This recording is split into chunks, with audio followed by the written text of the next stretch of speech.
Plus ICS YouTube channel में आपका एक बार फिर से स्वागत है। आज 25 जनवरी है और कल 26 जनवरी है। आप सभी को गणतंत्र दिवस की बहुत बहुत बधाई हो। और इसी के साथ आज हम लोग मॉक टेस्ट SSC GD के लिए जो 2025 में जिसका एग्ज़ाम होने वाला है कुछ ही दिनों में, उसके लिए आज हम लोग मॉक टेस्ट 11 को डिस्कस करने जा रहे हैं।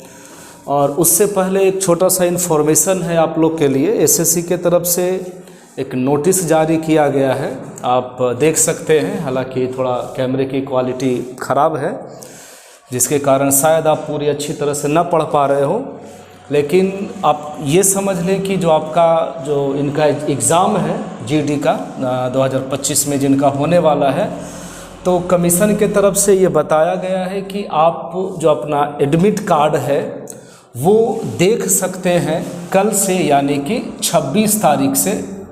ठीक है, 26 तारीख से आप अपने एग्ज़ामिनेशन डेट को देख सकते हैं कि कब आपका एग्ज़ामिनेशन है। ठीक है, तो 26 तारीख से आप देख पाएंगे। इसके बाद एक इन्फॉर्मेशन ये है कि आपका जो सिटी डिटेल्स है, यानी कि किस शहर में आपका एग्ज़ामिनेशन सेंटर दिया गया है, वो आपके एग्ज़ामिनेशन से 10 दिन पहले बताया जाएगा आपको। और आप अपने एग्ज़ामिनेशन सर्टिफिकेट को, कहने का मतलब एडमिट कार्ड को 4 दिन पहले डाउनलोड कर सकते हैं। तो 3 इन्फॉर्मेशन आपको दिया गया है। 26 जनवरी से आप ये देख सकते हैं कि आपका एग्ज़ामिनेशन किस डेट को है, और एग्ज़ामिनेशन डेट से 10 दिन पहले आपको ये बताया जाएगा कि आपका एग्ज़ामिनेशन किस शहर में है, और 4 दिन पहले आप अपना एडमिट कार्ड डाउनलोड कर सकते हैं। एक ये इम्पॉर्टेंट पॉइंट है जो आपको समझना चाहिए कि एक एक्स्ट्रा कॉपी आपको ले जाना होगा एडमिट कार्ड का। कमीशन जो है एक एडमिट कार्ड को कमीशन कॉपी के तौर पर अपने पास रखेगी अपने रिकॉर्ड के लिए।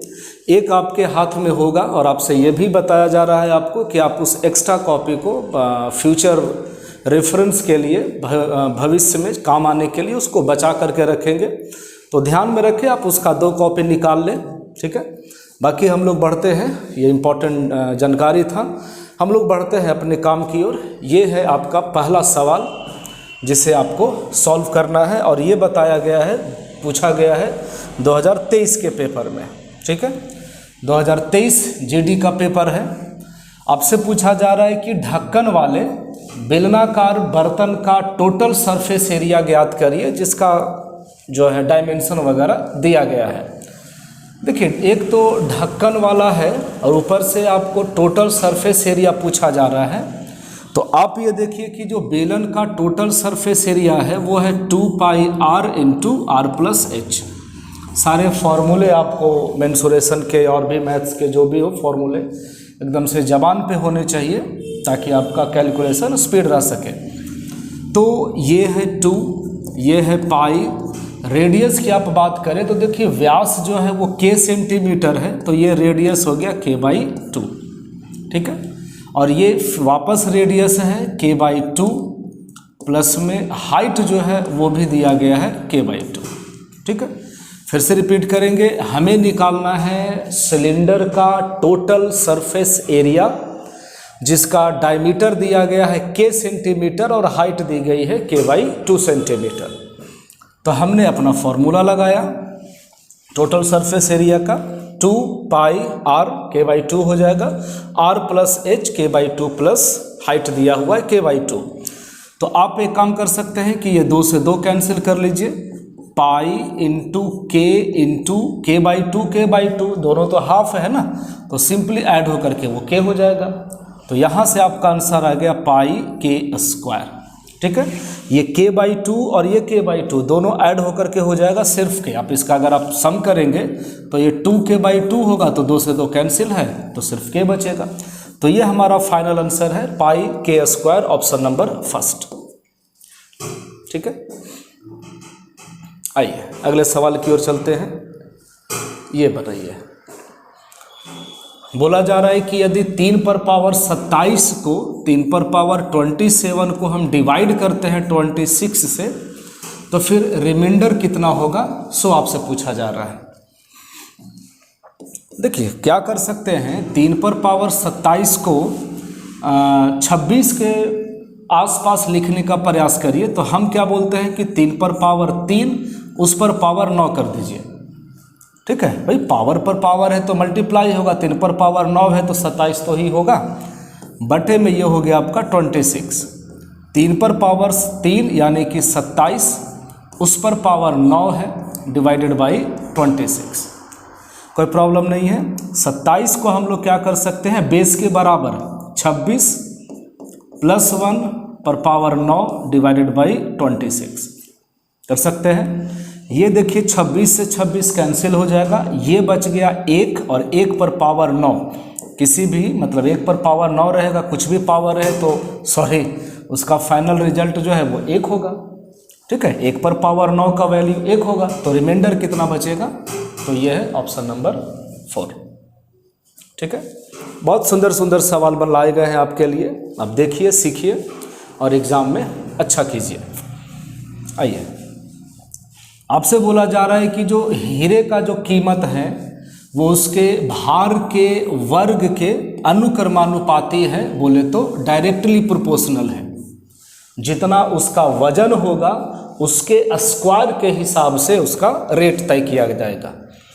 देखिए जो हीरा है वो गलती से 5:8 के अनुपात में टूट गया है। अब अगर ये 5:8 के अनुपात में टूटा है, अगर ये 5:8 के अनुपात में टूटा है, इसका मतलब है कि अगर ये नहीं टूटा होता तो इसका वजन टोटल कितना होता, 13 होता। चाहे वो ग्राम हो या केजी हो, उससे क्या फ़र्क पड़ता है। 13 ग्राम का हीरा 5 और 8 के रेशियो में ब्रेक हो गया है। अगर ये नहीं टूटा होता तो कितना इसका दाम होता, तो आप कहेंगे सर 169, 13 का स्क्वायर 169। अब ये टूट गया, इसको बेचेंगे तो 25 रुपया मिलेगा, इसको बेचेंगे तो 64 रुपया मिलेगा। यानी कि इन दोनों टुकड़ों को सेल किया जाए तो जो टोटल प्राइस होगा, मतलब कीमत जो हमें मिलेगी वो 89 रुपया मिलेगा। सही है, 5 और 9 6 2 8 बिल्कुल। तो आप देखिए कि नुकसान कितने रुपए का है। अगर हम बिना टूटे बेचते हैं तो 169 रुपये में बिकेगा, तोड़ करके बेचेंगे तो 89 में बिकेगा। तो नुकसान कितने का है, तो आप कहेंगे सर 80 का। हाँ, 80 रुपये का लॉस है। और यही 80 रुपये का वैल्यू जो है हीरे की कीमत दी गई है। अच्छा, यानी कि पूरा देखिए 169 का जो वैल्यू है वो दिया हुआ है 87880। तो आपसे पूछा जा रहा है कि टूटने से कितने की हानि हुई, तो कितने का लॉस है, तो आप कहेंगे सर 80। तो यही 80 का वैल्यू हम लोगों को निकालना है। ठीक है, थोड़ा तो है, क्या करें, 169 से अगर हम डिवाइड करते हैं 87880 को, तो ये लगभग 5 बार में जा रहा है। 5 बार में लगा के देख लेते हैं, तो ये हो गया 9 × 5 = 45 के 5 हाथ में 4, 16 × 5 = 80 और 4 = 84। तो ये हो गया आपका 3 और ये भी हो गया 3 और ऊपर से उतरेगा 8। तो नेक्स्ट बार में ये 2 बार में कैंसिल हो जाएगा, यानी कि ये कट गया है आपका इतना बार में। ठीक है, मल्टीप्लाई कर लेते हैं तो 00 आ जाएगा। 8 2 9 में 16 के 6, 8 5 40 और 1 41। सही है, 41,600 रुपये का नुकसान होगा, ऑप्शन नंबर 4। ठीक है, रेशियो का सवाल था।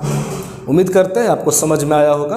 आइए इस सवाल को कीजिए, बहुत सुंदर सवाल है।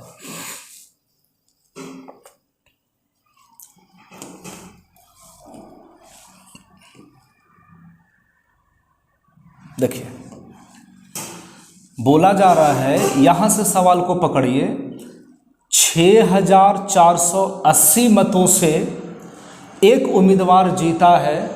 ठीक है, और उसको 70% वोट प्राप्त हुआ है। फिर से एक कैंडिडेट जिसको 70% वोट मिला है वो इतना मतों से जीत गया है, तो दूसरे वाले कैंडिडेट को 30 मिला होगा, जाहिर सा बात है। टोटल वैध मतों का 70 जीतने वाले को, तो लूज़र यानी हारने वाले को 30 मिला है।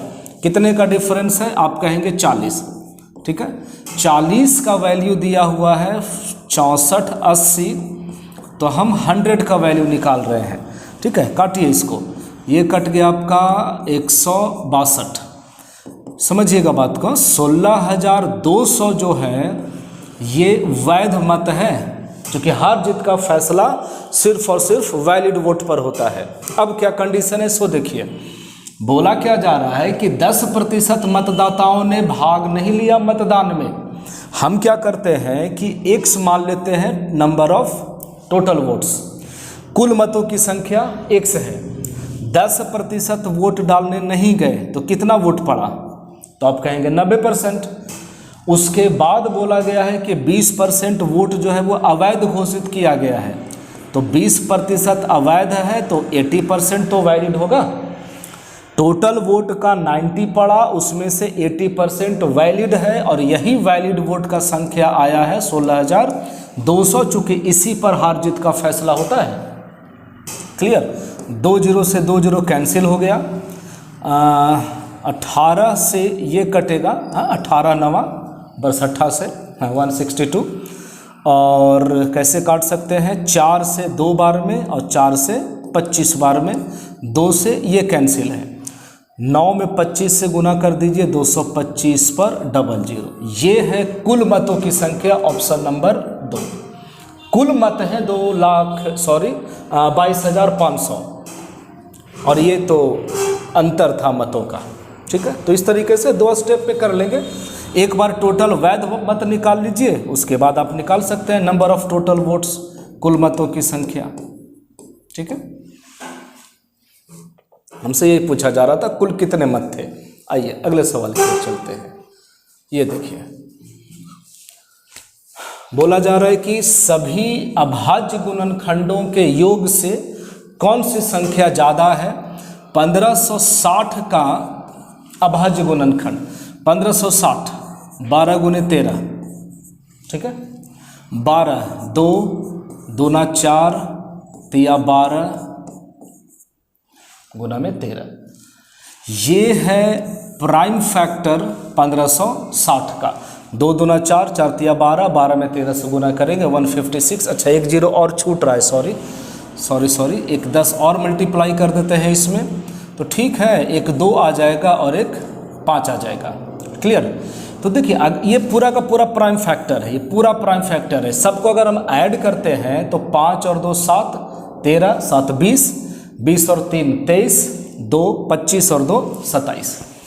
आपसे बोला जा रहा है कि कौन सी संख्या इसके सम से ज़्यादा है। आप बताइए कौन संख्या ज़्यादा है। 41, बाकी सारा का सारा 27 से कम है। तो इस तरीके से सवाल को करना था। आइए सवाल नंबर 8 बनाइए। बहुत अच्छे अच्छे क्वेश्चंस लाए गए हैं आपके लिए, को लगेगा कि आप रियल एग्जामिनेशन दे रहे हैं। बोला जा रहा है 1 केजी चीनी का क्रय मूल्य जो है 50 रुपये है। 1 केजी चीनी का क्रय मूल्य दिया गया है, इसे दुकानदार 55 रुपये के हिसाब से बेचता है। 50 का चीनी वो 55 में बेच रहा है। क्लियर। कोई प्रॉब्लम हो तो बोलिएगा, मतलब कमेंट में बताइएगा। अब बोला जा रहा है कि 1 केजी के जगह पर वो 900 ग्राम चीनी तौलता है, वजन में गड़बड़ी किया जा रहा है। 1 केजी के स्थान पर 900, क्या हम ये बोल सकते हैं कि वो 1000 बोल करके 900 दे रहा है, तभी तो बेनिफिट होगा उसको। वो दे रहा है 900, लेकिन सामने वाले को बोल रहा है कि हम आपको 1000 ग्राम 1 केजी दे रहे हैं, तो यहाँ से ये दोनों कैंसिल हो गया, ठीक है। और यहाँ से यहाँ काट लीजिए, 5 से 11 कैंसिल है, यानी कि फाइनली 9 वाला 11 हो रहा है। 9 का सामान 11 में बेचेगा, 2 का प्रॉफिट होगा 9 पे, तो 100 पे कितना, ठीक है। समझिएगा 900 बटा में 2 है, 900 बटा में 2, कहीं पर तो मिस्टेक हो रहा है। प्रॉफिट 2 का होगा, 9 यहाँ तो ठीक है, कहीं काटने में गलती तो नहीं हो रहा है।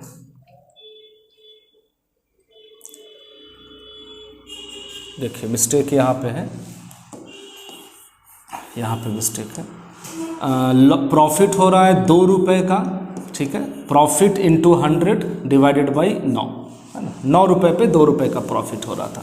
तो ये है 200 बटा में 9। अगर आप इसको कैलकुलेट करें तो ये हो जाएगा 22 9 जी 198 और 2, तो लगभग में 22 पॉइंट समथिंग आएगा। तो लगभग में मांग भी रहा है आपसे, देखिए प्रतिशत लगभग, तो ये हमारा ऑप्शन है लगभग 22%। लगभग में 22% प्रॉफिट हुआ उस दुकानदार को। क्लियर। ये बटा में 9 रहेगा, वहाँ 2 लिखा जा रहा था, इसके लिए सॉरी। आइए अगले सवाल की ओर चलते हैं। ये देखिए 2023, सब इधर हाल ही के एग्ज़ाम का 23-24 का कलेक्शन ज़्यादा किया गया है आज के सेट में। आपसे बोला जा रहा है कि समान क्षमता वाले 2 बर्तन हैं जिसमें दूध और पानी का रेशियो दिया गया है। इन दोनों को मिला करके बड़े बर्तन में एक नया मिश्रण बनाया गया है। बड़े बर्तन में दूध और पानी का रेशियो क्या होगा, ठीक है। एक में मिल्क और वाटर जो है वो 3:4 है, और एक में मिल्क और वाटर जो है वो 3:1 है। देखिए दोनों का कैपेसिटी जो है, वॉल्यूम दोनों का सेम है। ये टोटल कितना है 7, ये टोटल कितना 4, 3 और 1 4, बराबर कर दीजिए ना। जब आयतन बराबर है तो इसमें गुना कर दीजिए कितना से 4 से, इसमें गुना कर दीजिए 7 से। बराबर करने के लिए आयतन को 4 से जब आप मल्टीप्लाई करेंगे तो 4 तिया 12 और 4 चौको 16, 7 से मल्टीप्लाई करेंगे 21 और ये हो जाएगा 7 एकम 7, यानी टोटल मिल्क हो गया 33, 16 और 7 23 हो गया पानी। 23:33 जो है दूध और पानी का अनुपात है। यही पूछा जा रहा है आपसे, दूध और पानी का अनुपात। ऑप्शन नंबर 23 और 33 गया, सॉरी 33 और 23, ऑप्शन नंबर 2, ठीक है। तो बस आयतन को बराबर कर दीजिए, आपका काम हो जाएगा। आइए ये सवाल देखिए, अच्छा क्वेश्चन है, समझिएगा। ये थोड़ा ठीक सवाल है, थोड़ा इसको जगह बना लेते हैं। देखिए क्वेश्चन में बोला गया है कि 4 कुर्सियों का जो कीमत है, 4 कुर्सी का जो कीमत है वो 2 मेज यानी कि टेबल हमने लिखा है इसके बराबर है। अगर 4 कुर्सी का दाम 2 मेज के बराबर है तो क्या हम ये बोल सकते हैं कि कुर्सी और मेज का जो कीमत है वो 1:2 के बराबर है, ठीक है। यहाँ से हमने कुर्सी और मेज का रेशियो निकाला, एक कुर्सी का।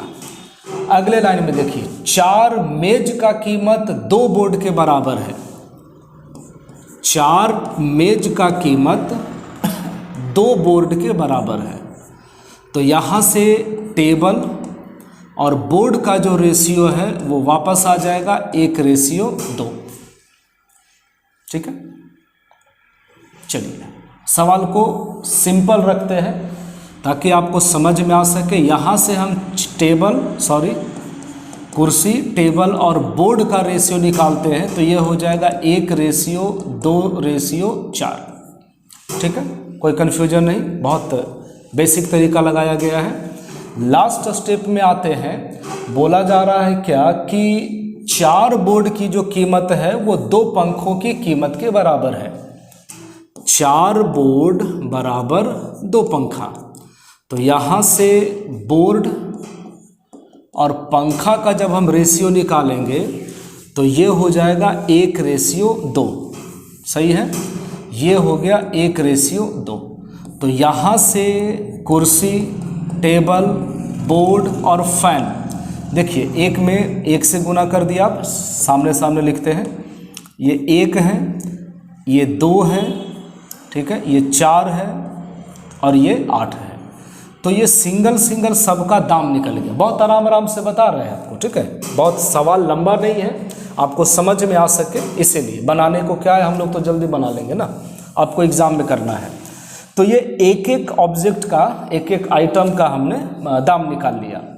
अब देखिए यदि एक पंखे की कीमत दी गई है 850 रुपये, एक पंखा यहाँ है, ठीक है। एक पंखा यानी कि 8 का जो वैल्यू है वो दिया गया है 850 रुपये, तो आपसे एक कुर्सी की कीमत पूछी जा रही है।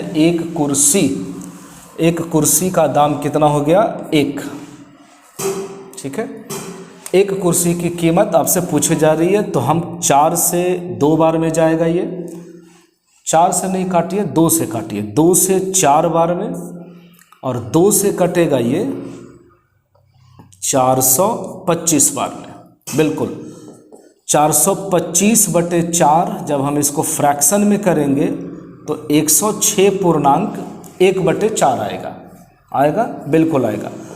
106.1/4 का मतलब हो गया 0.25, 106.25 ऑप्शन नंबर सेकंड इस सवाल का सही जवाब है।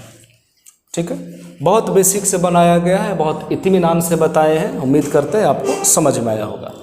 चलिए ये देखिए, बोला जा रहा है एक खिलौना जो है अर्धगोले पर लगे शंकु के आकार का। अगर आप फिगर ड्रॉ करना चाहें समझने के लिए तो कुछ इस तरीके का है, इसके ऊपर एक ऐसा शंकु लगाया हुआ है, ऐसा समझेंगे आप। अर्धगोले का रेडियस और शंकु का रेडियस बराबर है, ये दोनों रेडियस दिया गया है 7 सेंटीमीटर। शंकु का जो हाइट है ये दिया गया है 5 सेंटीमीटर। ठीक है, आपसे पूछा जा रहा है खिलौने का कुल पृष्ठीय क्षेत्रफल, टोटल सरफेस एरिया। बात को समझे आप, टोटल सरफेस एरिया में आप अगर शंकु का निकालते हैं तो वो हो जाएगा πr_l, और अर्धगोले का टोटल सरफेस एरिया हो जाएगा 2π²। ठीक है, प्रॉब्लम क्या है? L। हम लोगों को ये स्लैंट हाइट पता करना होगा। तो स्लैंट हाइट ये तो 90 डिग्री है, कन्फर्म है। तो स्लैंट हाइट निकालने के लिए आप क्या करेंगे? 5 का स्क्वायर 25 और 7 का स्क्वायर 49। तो अगर आप इसको ऐड करते हैं तो ये हो जा रहा है 74। बिल्कुल समझिएगा बात को, अप्रॉक्स में आंसर आएगा। 74 का एग्जैक्ट निकालना संभव नहीं है। ये देखिए 64 से ज़्यादा है और 81 से कम है, तो 8 और 9 के बीच में लगभग समझने के लिए हम इसको 8.5 मानते हैं। इसका वैल्यू लगभग 8.5 मानते हैं, लगभग 8.5, जो कि एग्जैक्ट नहीं है, ये और हो सकता है थोड़ा ज़्यादा ही हो 8.5 से। चलिए अब आते हैं सवाल पे। पाई दोनों में है, आर भी दोनों का कॉमन है 7 सेंटीमीटर, तो हम पाई और आर कॉमन कर रहे हैं। ठीक है, तो यहाँ पे बच गया L, प्लस में ये बच गया 2, पाई और आर तो बाहर आ गया है, तो एक आर बचेगा। समझिएगा, pi r into L + 2r। L का वैल्यू यहाँ पे 8.5, L का वैल्यू 8.5, 2r यानी कि 2 सते 14, तो 14 और 8 हो गया आपका 22, 22.5, यानी कि 45/2। लगभग में ये कैंसिल है, ये कैंसिल है 11 बार में। ठीक है, अगर हम 45 में 11 से गुना करते हैं 45 में, तो ये जा रहा है 495 के आसपास। देखिए 495 के अप्रॉक्स में कौन सा आंसर है? ऑप्शन है, चलिए ऑप्शन नंबर सेकंड। ठीक है, 495 लगभग में आ रहा है। तो शुरू से हम लोग डिस्कस कर रहे हैं कि ये लगभग में अप्रॉक्स में वैल्यू उठाया गया है, तो आंसर आपका लगभग में ही आएगा 497। ये बहुत पीछे रह जाएगा, 497 ही होगा, 496 नहीं, 86 नहीं। आइए इस सवाल को कीजिए। सॉरी। देखिए किसी कारखाने में सभी मजदूरों का जो एवरेज है वो दिया गया है वेतन। 12 उच्च अधिकारी हैं। देखिए यहाँ लिखते हैं 12 अधिकारियों का जो औसत वेतन है वो 12,000 है। ठीक है, बाकी जो बच गए हम यहाँ पर लिख रहे हैं शेष, ये पता नहीं है कितने लोग हैं, ये पता नहीं है। इनका जो एवरेज है वो दिया गया है 2500 और टोटल जो एवरेज दिया गया है वो दिया हुआ है 3000। कोई कन्फ्यूजन नहीं। जब हम एलिगेशन लगा रहे हैं, जब हम माइनस करते हैं इधर, तो ये हो गया आपका 500। क्लियर। 12,000 में से 3,000 जाएगा तो ये हो जाएगा 9,000। 2 0 से 2 0 कैंसिल है, 18 से कट गया, 1:18। अब आप कहेंगे कि ये जो 1 है वो किसका वैल्यू है? 12 का वैल्यू है। हाँ भाई, अगर 1 का वैल्यू 12 है तो आपसे पूछा जा रहा है श्रमिकों की कुल संख्या, श्रमिकों की कुल संख्या यानी कि 19 का वैल्यू आपसे पूछा जा रहा है। फिर से 1 का वैल्यू 12 है अगर, तो 19 का वैल्यू कितना होगा? आप देख लीजिए गुना करके, यूनिट डिजिट में 9 में 2 से गुना करेंगे 18 जाएगा। एक ही ऑप्शन है। अगर आप चाहें कि नहीं हमको पूरा करके बताइए तो कर लीजिए, 12 9 टोटल से और 12 एकम ये हो गया 12 एकम 12, देख लीजिए 228। ठीक है, 228। तो एलिगेशन लगा करके इस सवाल को किया जा सकता है।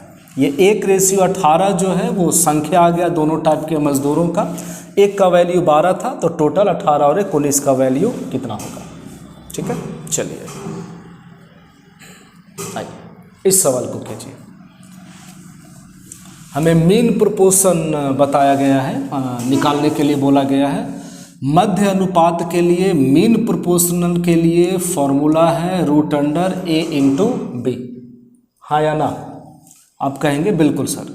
तो मल्टीप्लाई करते हैं x + y पर पावर 4 इंटू उधर है x - y पर पावर 4।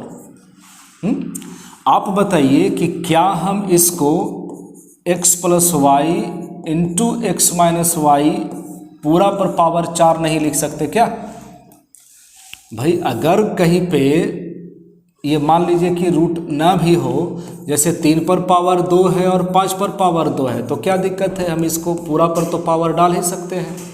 अलग अलग पावर को एक बार कर दिया गया।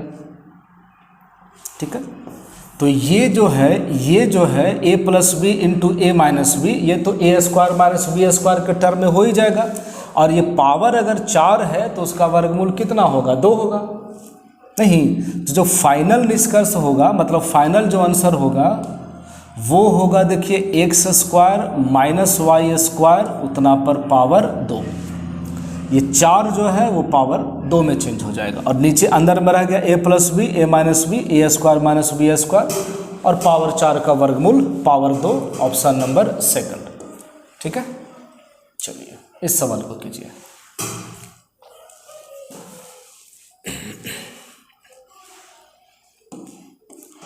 वार्षिक रूप से संयोजित चक्रवृद्धि ब्याज पर निवेश करने पर कोई धनराशि 2 साल में 3.24 गुना हो जाता है।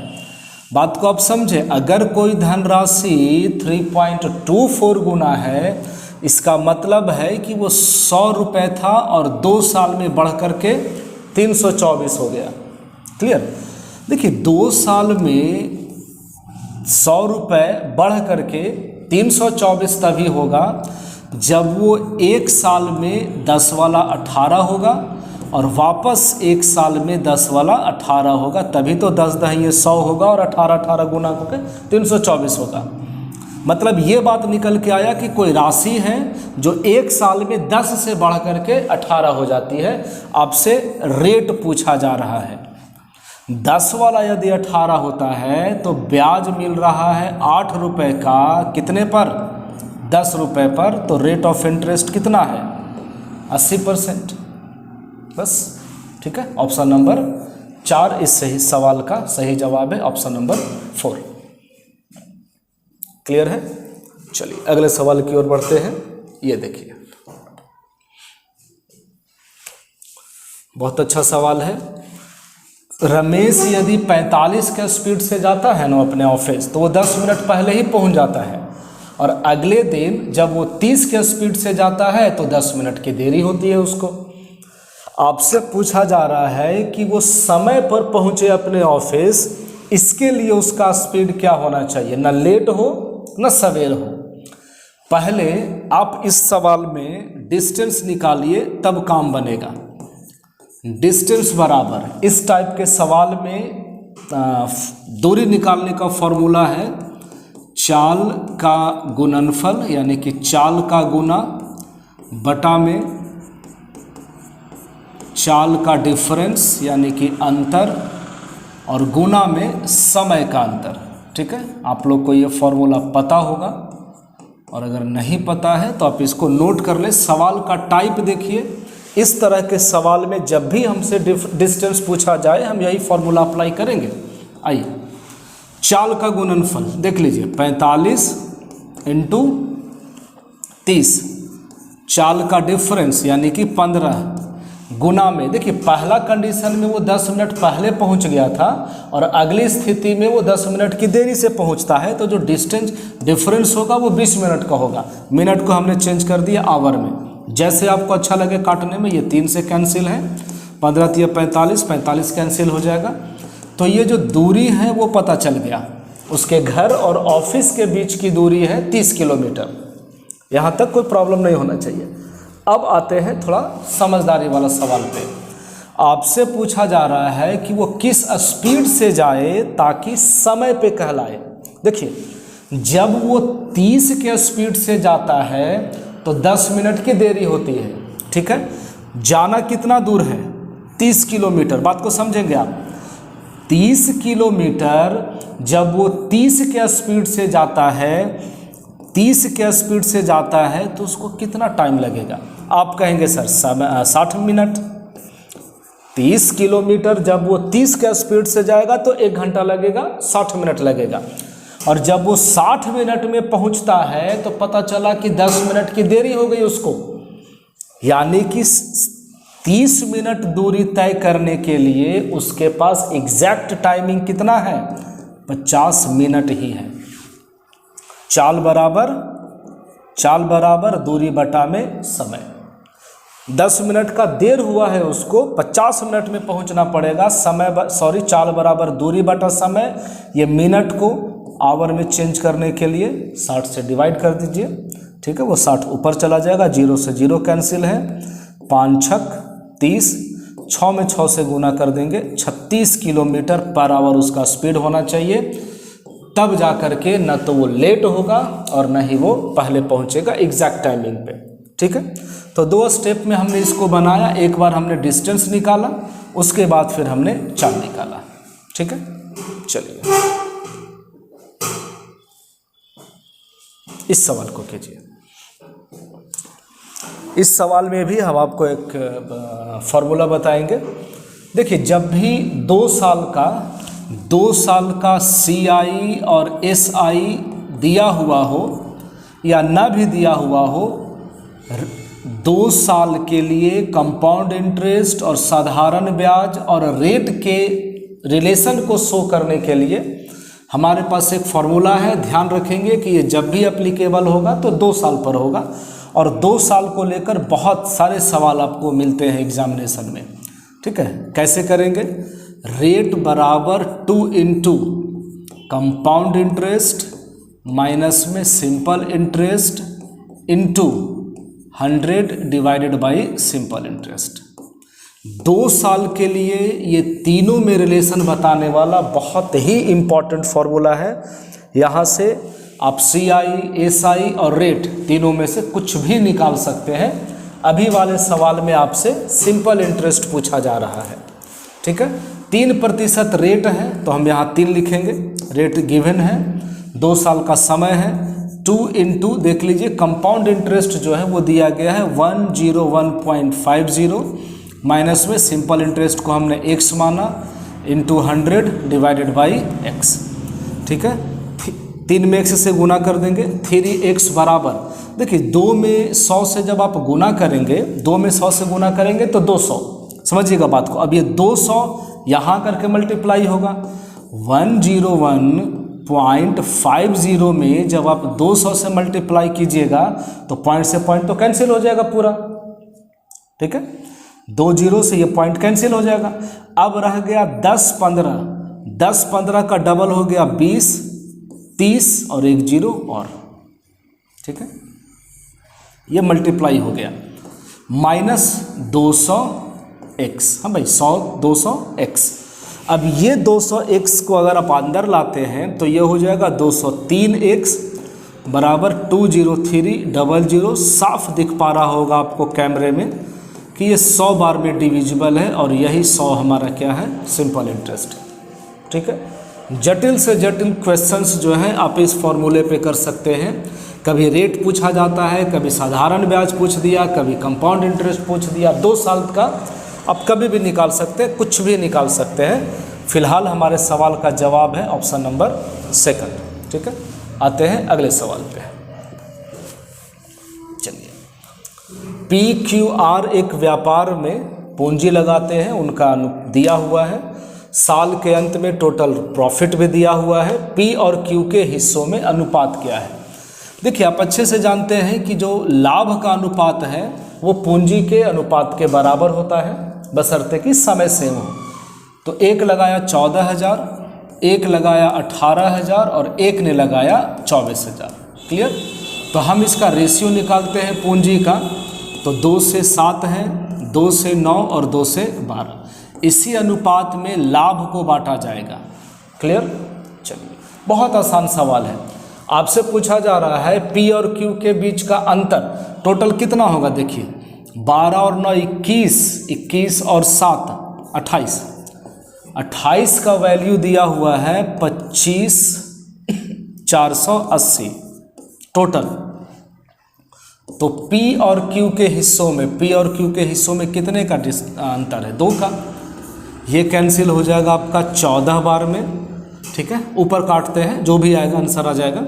14 से 1 बार में जाएगा, कितना बच गया आपका, तो आप कहेंगे 11।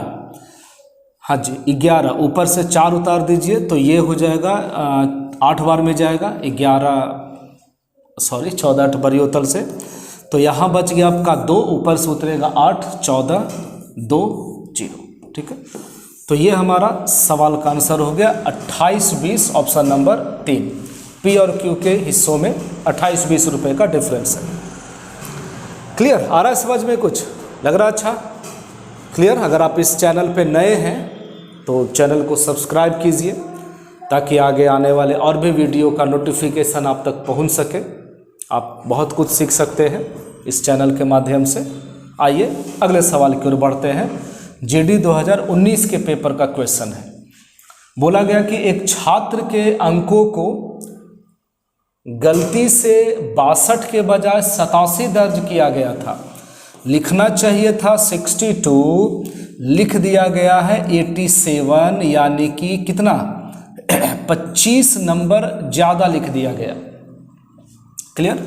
होना चाहिए था 62 और लिख दिया गया है 25, यानी कि 25 बढ़ा करके लिख दिया गया, जिसके कारण कक्षा के औसत अंक, ये अंक होगा, माफ कीजिएगा, कक्षा के औसत अंक एवरेज मार्क्स, कक्षा के औसत अंक जो है वो आधे से बढ़ गए। नंबर ऑफ टोटल स्टूडेंट्स आपसे पूछा जा रहा है क्लास में कितने थे। देखिए, बात इतना सा रह गया कि अगर 62 के जगह 87 लिखा जाता है, यानी कि 25 अगर आप ज़्यादा लिख देते हैं तो सभी संख्याओं में, सभी विद्यार्थियों के मार्क्स आधे से यानी कि 0.5 से बढ़ जाते हैं। ठीक है, सबका 0.5 बढ़ गया। मतलब आप ये कहेंगे कि जो टोटल नंबर ऑफ स्टूडेंट है वो कितना होगा, तो 25 डिवाइडेड बाई 0.5। नहीं, 50 लड़के होंगे टोटल, 50 लड़कों का सबका आधा आधा आधा आधा आधा आधा बढ़ गया, तो कितना बढ़ गया, 25 बढ़ गया। ठीक है, ये 50 कहाँ से आएगा, 25 डिवाइडेड बाई 0.5 यानी 1/2, और ये 2 कहाँ जाएगा, ऊपर। तो आप ये कह सकते हैं कि उस कक्षा में कुल 50 विद्यार्थी थे। ठीक है, सबका आधा आधा बढ़ गया तो 25 एवरेज बढ़ गया था टोटल। चलिए आइए इस सवाल को कीजिए। बहुत बेसिक सा सवाल दिया गया है। आपसे बोला जा रहा है कि जो 728 PQ जो है, जो संख्या है जिसमें P और Q जो है वो सिंगल डिजिट का कोई नंबर है, 2 अंक है, सिंगल डिजिट का है ना, ये 1 से लेकर के 9 तक के ही बीच में होगा, 0 से 9 के बीच में होगा, और ये पूरी तरह से डिविजिबल है कितना से, 80 से। देखिए 80 से कटने के लिए आप एक तो ये भी बोल सकते हैं कि सर किनारे किनारे में 0 होना चाहिए, 0 से 0 कटेगा, या फिर आप ये भी बोल सकते हैं कि 80 से कटने के लिए 8 और 10 से कटना जरूरी है। ठीक है। ये तभी पॉसिबल है 10 से कटना जब इसका इकाई अंक 0 होगा, मतलब कंफर्म रहिए आपकी Q का जो वैल्यू है वो 0 होगा, यूनिट डिजिट 0 होगा तभी ये 80 से डिवाइड हो पाएगा। और आपसे पूछा जा रहा है P इंटू Q किसके बराबर है। भाई Q का वैल्यू यदि 0 होगा तो P का वैल्यू कुछ भी रहे क्या फ़र्क पड़ता है, कुल मिलाकर के तो आंसर वैसे भी गुना होकर के 0 होना है। तो बस इतना ही सा आप काम कर सकते हैं। Q का मान हमको पता है 0 है, P into Q something into 0 multiplied 0, ठीक है। ऑप्शन नंबर 2 अगले सवाल की ओर आते हैं। ये देखिए, एक बल्लेबाज 15वीं पारी में 97 रन बनाता है।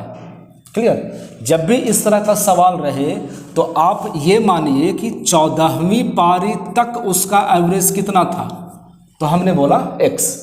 14वीं पारी में उसका एवरेज x है, 14 पारी तक एवरेज x है, तो टोटल रन कितना हो गया, आप कहेंगे 14x।